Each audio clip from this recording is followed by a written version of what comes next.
चौधरी महेंद्र सिंह टिकैत जब आखिरी वक्त में बीमार थे तो गौरव टिकैत हमेशा उनके साथ रहते थे। आखिरी वक्त में एक लंबा समय बचपन से उन्होंने उनके साथ जिया है और वो उनके किसान आंदोलनों को देखते हुए बड़े हुए हैं।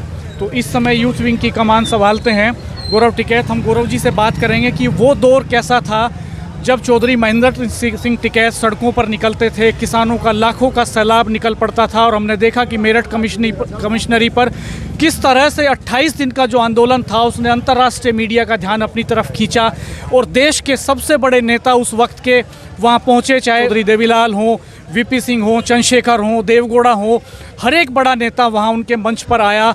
और सिसोली जो है एक लंबे समय तक दिल्ली की हॉटलाइन पर रही, लखनऊ की हॉटलाइन पर रही। तो हम इन सब पर बात करते हैं कि आखिर आज हालात क्या हैं। बहुत सारे बदलाव हुए भी कहीं ना कहीं, अगर ये मानना जाए तो कमजोरी तो नहीं, हिंदुस्तान भर का भाई फैलाव भी संगठन का बहुत हुआ। आज सब राज्यों में संगठन है, संगठन की तर्ज पे बहुत विदेशों में भी जो है संगठन इसी की प्रेरणा लेकर संगठन बने हैं किसानों के।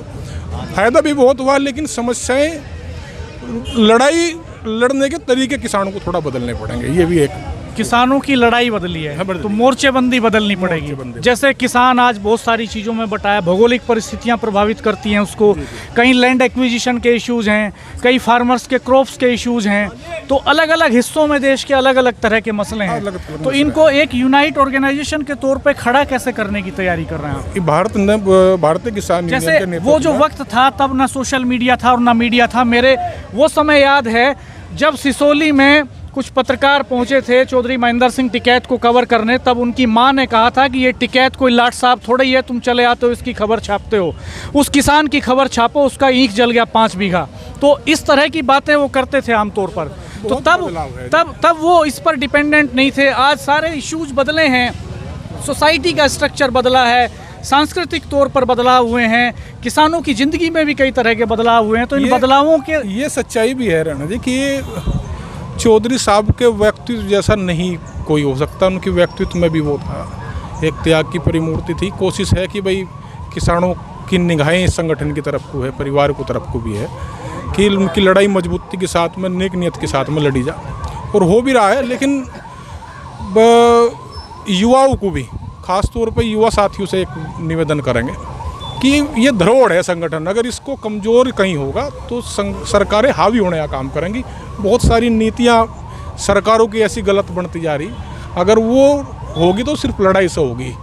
सभी लोग सहयोग भी कर रहे, सभी लोग लग भी रहे, लेकिन उसमें और भी कुछ ना कुछ बदलाव युवाओं के तरीके से जो है उनका एक सलाह मशवरा करके उन्हें बैठा के किस तरीके से आगे बढ़ा सकें, उनके सुझाव लेकर इस 20 किलोमीटर दूरी वो जगह है, वो गांव है जहां से चौधरी महेंद्र सिंह टिकैत का उदय हुआ और एक बड़े किसान नेता के तौर पर उभरे। पहला किसान आंदोलन वहीं से शुरू हुआ और वहीं से भाकियों की नींव पड़ी। उन्होंने फिर एक संगठन खड़ा किया बड़ा।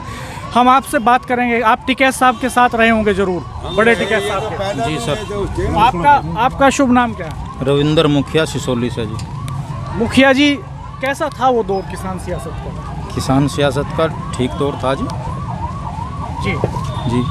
क्या कोई बातें बताइए उस वक्त की जो आज आपको इस जहन में ताज़ा आती हो? आज अगर टिकैत साहब होते इस जगह पर तो क्या कह रहे होते?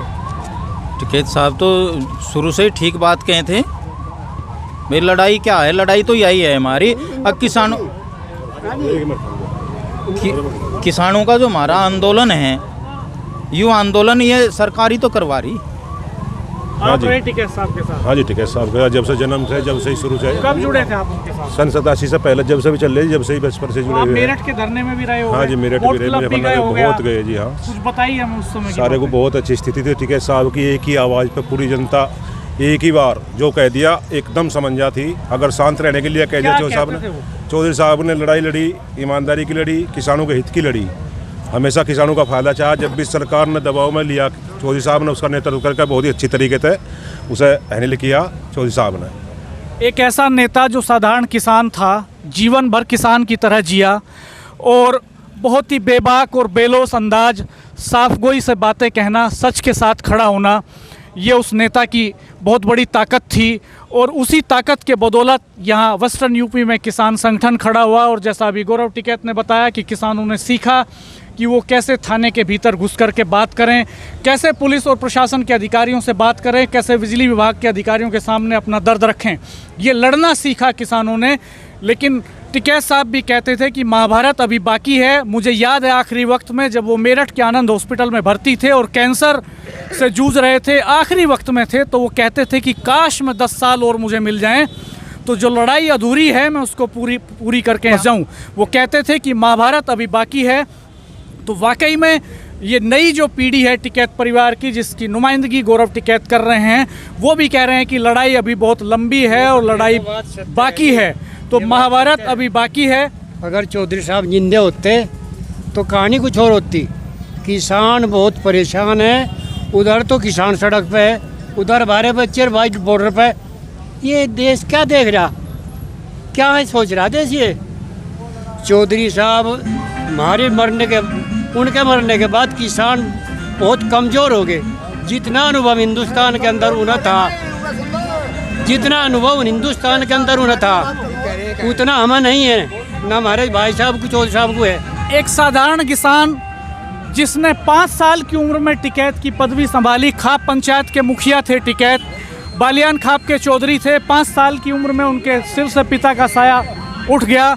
बहुत कम पढ़े लिखे थे वो, सियासत के बहुत बड़े जानकार नहीं थे, साधारण किसान की तरह जीते थे। और वो जब दिल्ली की तरफ निकले, रणसिंघा बजा, तो उनके पीछे किसानों का सैलाब हो लिया और मेरठ के ऐतिहासिक आंदोलन ने पूरे देश का ध्यान इस आंदोलन की तरफ खींचा, वेस्टर्न यूपी की तरफ खींचा। तो हम आपको एक और बुजुर्ग किसान उनके दौर के यहाँ हमारे साथ हैं, उनसे बात कराते हैं। टिकैत साहब के वक्त की कुछ बातें बताइए हमें। चौधरी साहब के ज़माने की बात है। उस ज़माने में सबसे बड़ी समस्या थी बिजली की, और उस बिजली के ही उसमें आंदोलन हुआ है। ये भारतीय किसानों ने बनी है। और किसानों की वो दुर्दशा थी जो शायद आपने ना देखी हो, पुराने ज़माने के लोगों ने वो दुर्दशा देखी है। और आज इस देश का नौजवान 5 साल संविदा पड़ेगा, एक नया पैसा कमाने का एक धंधा शुरू हो गया है। उसके हर साल टेस्ट लिए जाएंगे, जब चाहेंगे जब उसे रखेंगे, जब नहीं चाहेंगे उसे घर पर भेज देंगे। इस देश के नौजवानों से जो मोदी जी खिलवाड़ कर रहे हैं, ये जो है भविष्य में इनके लिए खतरनाक साबित होगा। कि जो मोदी करते थे, कल में मोदी नहीं करेंगे, ना में योगी करेंगे, वे कल किसी और का नारा देंगे। तो मेरी प्रार्थना है, कर्मठ निवेदन है मोदी जी से, ये 5 साल बच्चों का ये भविष्य खराब कर रहे हैं, 5 साल संविदा पर रखे हैं, ये जो बर्दाश्त बाहर होगी और ये पूरा नौजवान सड़कों पर उतरा होगा, ये कल देख लेना। हमारे साथ भोरा गांव के नवीन चौधरी भी मौजूद हैं यहाँ। नवीन जी, क्या मसला है, क्यों आप लोग यहाँ इकट्ठा हैं? मसला तो है, किसान आज इतना परेशान है, अपना दुख कहने को है, उसे कोई सुनने वाला नहीं है। पहले ये थी बात थी किसान खुशहाल है, देश खुशहाल है। आज ये कह रहे किसान बर्बाद है, देश खुशहाल होगा। ये किसान को बर्बाद करने पर ये सरकार की नीतियाँ गलत है। सरकार को ठीक है, कोई बात नहीं करूँ, एक जो SMP रेट है वो मतलब एक सरकार का फिक्स हो जा कि कोई भी किसान कोई चीज़ बेचे, फसल बेचेगा, उससे कम रेट में व्यापारी उस फसल को ना ले। अभी फिलहाल का परिणाम है, मैं कल धान बेच का करनाल मंडी में, पहले साल हमारा वही धान इस टाइम पे 3000 रुपये कुंटल बिका था, आज उसका भाव 1700 रुपये कुंटल का है। ये तो देख लो, अभी इसका परिणाम सामने ही है। 1200-1300 रुपये कुंटल तक किसान के भाव कम हो गए, वो कहाँ से मतलब जीवित रहेगा? 1300 कम हो गए, हाँ, एक साल में। धन्यवाद नवीन जी।